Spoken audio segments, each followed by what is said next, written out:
Wrap me in a bolt of lightning, send me on my way still smiling.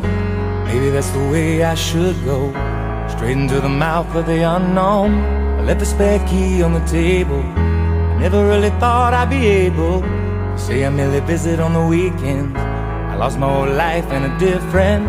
I've said it so many times.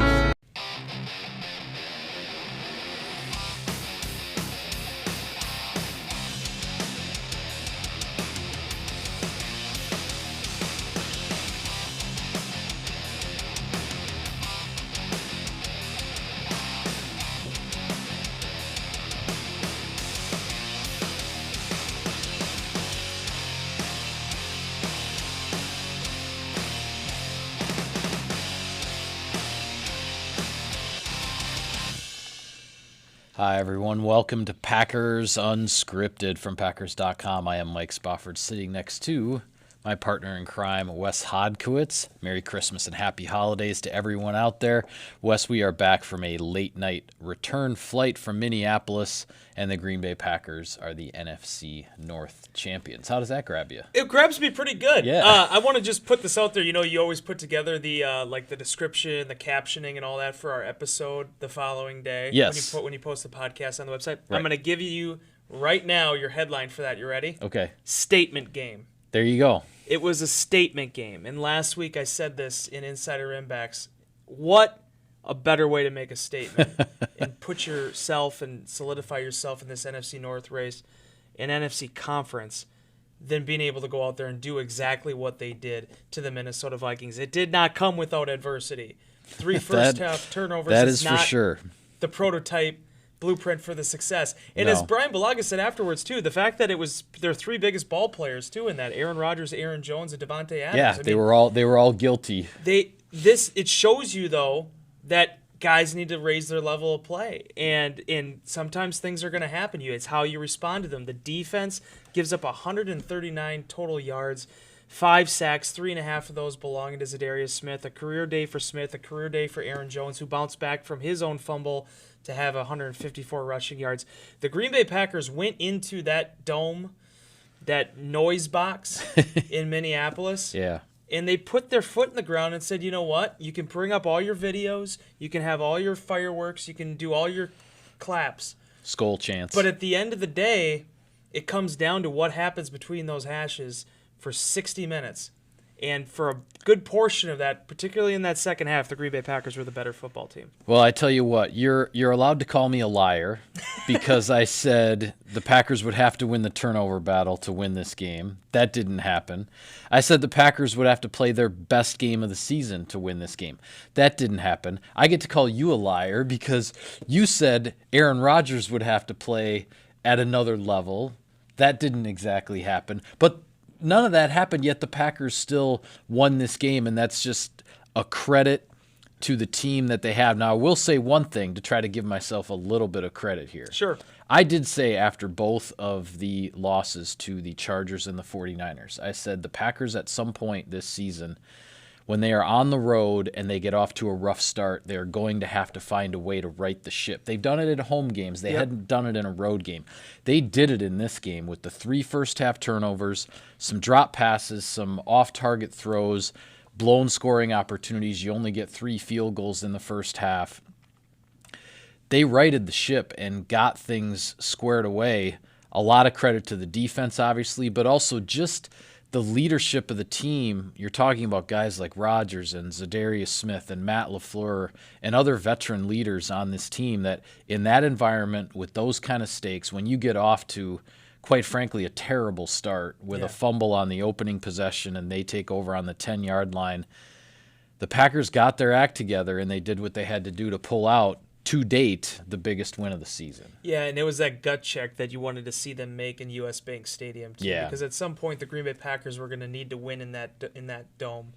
And you and I are part of that. It's an open-air press box. You feel that energy. Yeah, first time in 4 tries, Packers were 0-3 in that building. And it's not easy to put yourselves in a situation where you give them those turnovers because then that energizes a fan base. Oh, yeah. But to see Vikings fans mass exiting in the last 5 minutes of that game after the Packers were able to shut the door on it. With Aaron Jones' 56-yard run, the fact that the defense would not give up. They would not give any ground. They gave up 10 points in this game, and they all were after being put in adverse field position. One of the things I put in my sidebar for the game is that if you look at just the plays where the Vikings had to start in their own territory, 8 punts, 2 turnovers on downs, and the Kevin King interception. Right. They gave up no ground whatsoever, and Kenny Clark talked about that afterwards. They've played good quarters. They've played good halves. This particular performance, it was about as complete as you could ask for from the defense. And then, by the way, offensively, able to rally themselves after halftime, only down 1 point because of what the defense had done. Right. And Aaron Jones and the running game gets going, and the Minnesota Vikings had no answer for it, especially with Eric Kendricks not being on the field. Yeah, that's what I was going to say. I mean, the Vikings certainly missed Eric Kendricks on the field in the second half defensively. They certainly missed Dalvin Cook being on the field offensively for the entire game. The Vikings could not get any running game going, which made the play action pretty much useless in terms of the misdirection and the deception part of it. And quite frankly, Wes, the Packers just won the line of scrimmage on both sides of the ball here. The Packers' defensive line and the Packers' offensive line were the two best units on the field in this game. We saw Za'Darius Smith. I don't know about you. I think you commented last week in Insider Inbox, and I did it again this morning after that performance last night. You have a performance like Smith did, 3.5 sacks, 5 tackles for loss. He dominated at one point or another. He whipped every single guy on the Vikings offensive line because he was lining up everywhere, and he could win anywhere he lined up. I think the guy needs to be in the conversation for Defensive Player of the Year. He's up to 13.5 sacks right now. He's on a team. He's on a defense that has certainly shown a lot of improvement here down the stretch late in the season, kind of rediscovering where they were in September after some lulls there in the midseason. He's got 13.5 sacks right now. I mean, I know you can talk about Chandler Jones and T.J. Watt and Nick Bosa and these other guys who are going to be in Very that. good I'm not saying that anybody should just hand the trophy to Za'Darius Smith, but if he's not at least being talked about for this award this year, I think there's something wrong because I think he's just had a phenomenal season. The Defensive Player of the Year award needs to be the best defensive player. Chandler Jones is an amazing pass rusher. Yeah. Nick and T.J. Watt has had a good season, and certainly Joey Bosa. What can you say about him? Bosa, actually, I said Nick from San Francisco. I'll throw out Joey too. Okay, they're cousins of Jake Kumaro. fair enough. No. Za'Darius Smith, to me, is the best defensive player in the NFL right now. I'm going to actually say that. Because if you look at the way that these dominoes play out with the variations and ways that Mike Pettin uses him, there's no one doing what he's doing right now. Yeah. And I always sense that, right? But it was that Bill Callahan quote earlier this month. And Bill Callahan, 63, 64 years old, however long he's been coaching football. Been around a long time. Saying that he had never really seen a guy like him before in terms of he can play rover. I wrote about this in Saturday morning. Our schedules got kind of mixed up, so we weren't able to discuss this that much. But he plays rover like Clay Matthews did. He plays 3-tech nose tackle like Julius Peppers did. He is a Swiss Army knife of pass rushing. And then, by the way, you line him up against the guard, you line him up against the center, you line him against the tackle, you can even put some help out there for him. It doesn't matter. He still wins one-on-ones. Yeah. You need 2 people to block him at all times, and sometimes that's not enough. And the guy can stop the run, too. He's not just a pass rusher. He's a complete defensive player. But to your original point, this is no longer about the Pro Bowl. Who cares about the Pro Bowl? I think if the AP voters, which I know they do their due diligence on this, I could see him being an actual first or second team All-Pro. I agree. And to your original point, he absolutely deserves to be in that conversation for Defensive Player of the Year because people are having to account for him, and he's making the entire defense better now, Mike. Yeah. Kenny Clark has another sack here in the month of December. Preston Smith was getting in on it. The secondary, you saw this defense come together and really gel. And one of the things I asked a lot of guys in the locker room about was, did you feel this kind of coming on, like this performance being there? And to the man, they basically said yes. It was just a matter of doing it for an entire game and in the most hostile environment possible. It was quite the game. Yeah, 7 first downs, 139 total yards for the Vikings, as you said. Pretty much defensive dominance by the Packers. You catch a couple of breaks in that the Vikings tried the trick play. They didn't execute it. Stephon Diggs misses on the throw down the sideline to Kirk Cousins.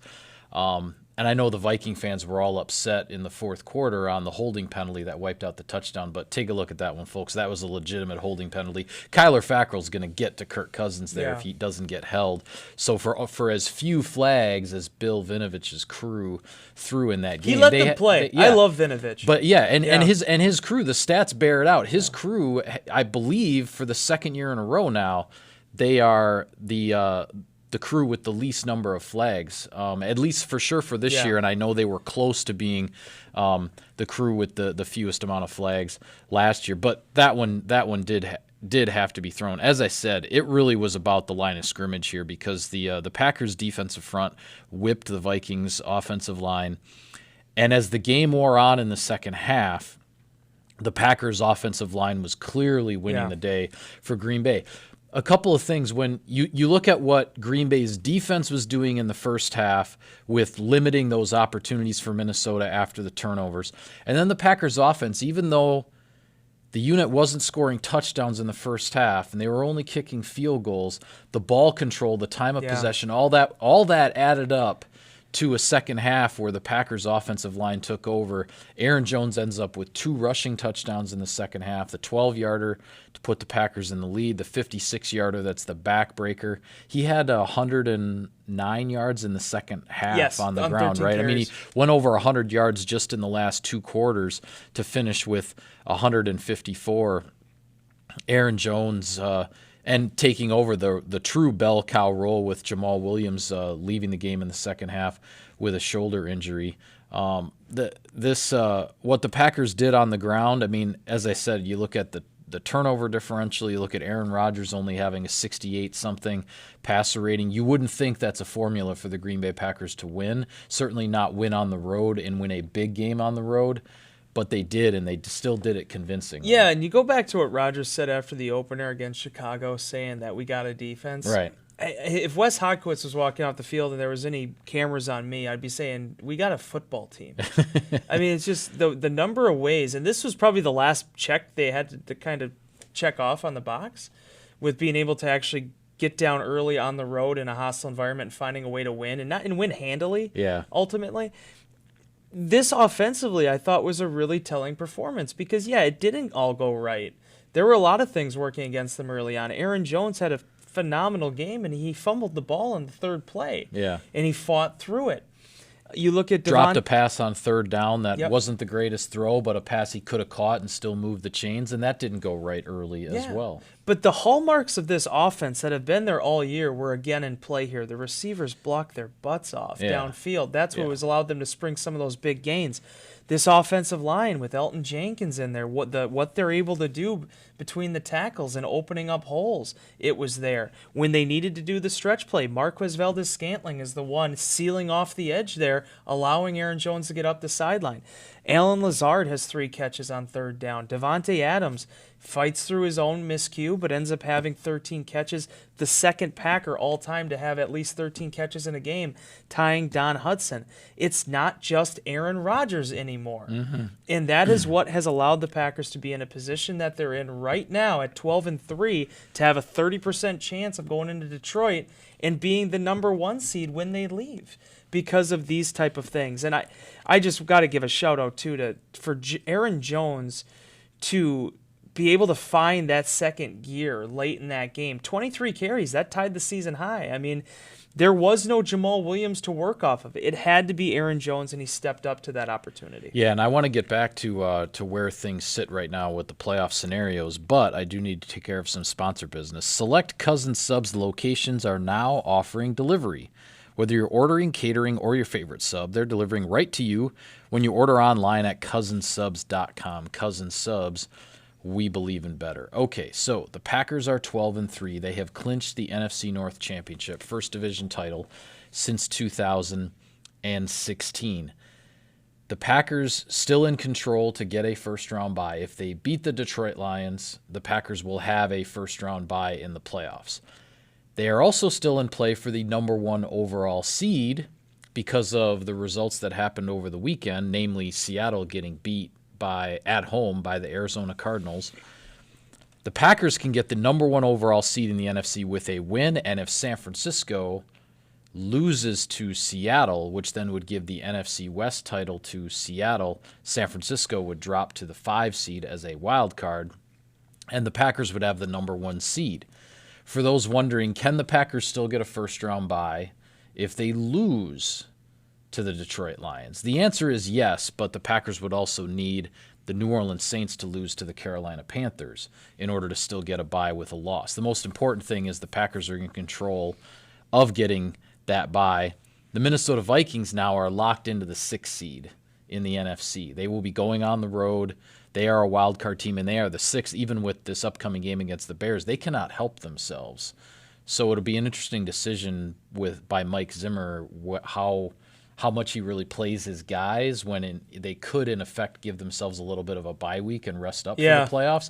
But that's a tough decision coming off of the game they just played where they did not play well on either side of the ball, frankly. They do have some guys banged up that they definitely want to get healthy for the playoffs. But I'll be curious to see here exactly what the Vikings decide because they cannot improve their playoff position with 1 game to go. Yeah, I mean, Kirk Cousins is going to need a tune-up fight here.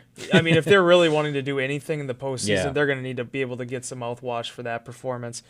So I would be very interested to see exactly how they go with it. I wouldn't anticipate, if you want to keep Cook down or even Madison, I get that. But yeah, I mean, and depending on Kendricks and guys like that they need to heal up and get healthy for the playoffs, I wouldn't expect those guys to play. But how he plays it with the rest of the guys when you're not in a position to help yourself in any way as far as the playoff positioning goes, it'll be an interesting decision. Yeah, and for Green Bay's perspective, this goes back to something that I've been saying for the last month, Mike. It's just win the game. Yeah. You needed to win against New York, Washington, and Chicago to make this a very relevant game, and they did that. Yeah. And there. I was going to say, we've seen from the moment, and I remember sitting in the media auditorium after one of the Packers' victories, waiting for Matt LaFleur to come in for his post-game press conference, and we watched the San Francisco 49ers on the television kick the last-second field goal to beat the New Orleans Saints. At that moment, the Packers were in control of getting a first-round bye if they could win out. Yeah. And that's what they've done. As you say, they've kept winning, and now they're down to 1 more game where if they get that win, they have a first-round bye. The Packers would be at home in the divisional round for the first time since 2014. And that's what's on the table here on a short week with the holiday mixed in and everything like that. The Packers still have some preparation to do, but they're going to go to Detroit with plenty to play for. And that's what's kind of cool about this year's team, 2019, how wherever this season takes Green Bay, I mean, that's what I'm going to remember this unit for, is that, getting back to my point about it's not just Aaron Rodgers, they play well situationally. Mason Crosby makes a pretty darn good kick from 42 yards to get them on the board early on in this one. Yeah, you needed that one for sure. Tyler Ervin has been a really good upgrade for them on punt returns. He muffed that one, but otherwise he's been exceptional. And by the way, when he did, he jumped right back on it. He didn't let it get away from him. Yeah. You look at Kyler Fackrell, I thought had a sneaky good game. I tweeted this. I mean, the pressures he was able to generate, even if it doesn't translate into the stat column or into the sacks, he was a big part of this performance. Yeah, Dean Lowry had a sneaky good game too. Dean Lowry, Kenny Clark coming on again, another 4.5 sack month in December, just like he did in 2017. Clark with another December sack. He just keeps making those tally marks in the snow, right? Yeah, and the question when I was doing the Packers pregame radio show beforehand, I was asked by Dennis Krause, do you feel like the way the defense is playing, this is a team that can win a Super Bowl? And the answer is absolutely, because as Ryan Hartwig and Duke Bobber and everybody put up our graphics afterwards, you look at the stars now on those faces that they have on these defenses and on offense, and you compare that to where they were at 365 days ago, there's some holes, there's areas the Packers need to improve. They're by no means a complete product yet, but just the talent difference. And I got to be honest with you, Mike, I don't want to take this down a road that I'm sure you weren't expecting this to go to, but we want to talk about Za'Darius Smith for Defensive Player of the Year. I know there was a fun thing about Aaron Jones as the MVP or Matt LaFleur as the coach. Brian Gutekunst has to be a serious contender for Executive of the Year. For them to be able to have this overhaul of talent, and then he hires Milt Hendrickson from Baltimore, and then they go and get Za'Darius Smith. They go and get Preston Smith. That was a busy 48 hours for them. Adrian Amos holding things down in the secondary. Billy Turner has brought a lot to that right guard position, settled down a spot that had really been an upheaval for the better part of 2 years since TJ Lang left. And there are just so many different things about this team that it's very special for them to be in a position now to get a first-round bye compared to where they were at last year at this time. Man, Brian Gutekunst is going to be the last guy that wants to take a bow, but it's pretty incredible with him and his front office what they achieved these last 6, 7, 8 months now. Yeah, the personnel overhaul in one off season for this team was significant, and they hit on all of them. Right, it's that's incredible. what I was going to say. The fact that it paid such huge dividends right away says something about the guys that they targeted, the courage of their convictions to say, yes, it was a lot of money, but this team needs it, and these guys are worth it. And you can't argue with, to sign 4 free agents, when the opening bell of free agency goes off, who does that? Yeah. Who has the cap space to do it, first of all, which the Packers did have the cap space to do that. But it's a gutsy play because you are overhauling a significant amount of starting personnel in one off season, and you cannot argue at all with any one of those signings right now. Well, this is the beautiful thing about it too, Mike, is that the Packers 2014 class, 2013 draft class, I thought those were exceptional years for them. You're not going to hit on everybody, but they found superstars in both of those draft classes. Yeah, found major players. 2016 is turning out to be a great year for them as well, with Kenny Clark, Blake Martinez as being a stalwart at middle linebacker, Dean Lowry, Kyler Fackrell. That 2015 was the year where they just didn't get enough from it. Yeah, it was just the 2015 draft is the free agency class because exactly. Adrian Amos, Preston Smith, Za'Darius Smith, they were all drafted in 2015. Now they're Packers. They just weren't drafted by Green Bay. So if you tie that together and you look at 14, 15, 16 and the talent that came out of those draft classes in the NFL and what they were to acquire onto this roster, that's a big reason why they are where they are today. And for them to now go into this game against Detroit, I know there are a lot of guys that are excited because they're getting Christmas off now, but they'll get back on Thursday. They'll reset after they leave the building on Tuesday. Yeah. And now you cannot look past it. Adrian Amos was the first one to point this out in the locker room. You got to keep ascending. You have to use this as a springboard into the playoffs, not as a letdown. It's not a break. But we're back to winnable games here for the Green Bay Packers to get themselves set up and potentially getting that bye on a team that's already remarkably healthy. Yeah, well, Packers at 12-3, one more to go with a lot in their sights here moving forward. With that, we'll call it a wrap on this edition of Packers Unscripted. Be sure to follow all of our coverage of the team. We'll still have lots of content even during the holidays on Packers.com. You can subscribe to us, like us on iTunes and other podcast services, and check out the Packers YouTube channel. Do have a very Merry Christmas, everyone. Thank you for tuning in. We will see you next time.